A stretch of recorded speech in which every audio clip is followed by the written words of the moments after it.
Ang DFA pumalag sa sinabi ng China na lumalala na ang krimen sa Pilipinas. Brigada Sheila Matibag, ibrigada mo! Brigada! Live report! Pinabulaan na ng Department of Foreign Affairs o DFA ang pahayag ng China hinggil sa umano'y mga krimen sa Pilipinas na target ang mga Chinese nationals. Ito ay matapos maglabas ng public advisory ang Ministry of Foreign Affairs o MFA ng China na pag-isipan umano ng Chinese nationals ang pagbiyahe sa Pilipinas dahil sa lumalalang kaso ng krimen dito.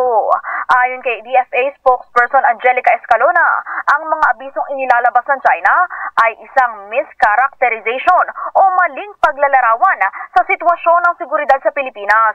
Dagdag pa ni Escalona, mahigpit naman umanong binabantayan at tinutugunan ng mga lokal na otoridad ang mga sitwasyon sa bansa. Matatandaan na nitong April 2025, una na ring naglabas ng kaparehong public alert ang MFA tungkol sa umano'y unstable security situation sa Pilipinas. Sa huli, tiniyak naman ng DFA na mananatiling committed ang Pilipinas sa pagtugon sa problemang ito sa pamagitan ng pakikipag-dialogo. In the heart of changing lives, ako si Brigada Sheila Matibag ng 105.1 Brigada News FM Manila, The Music News. Asarte!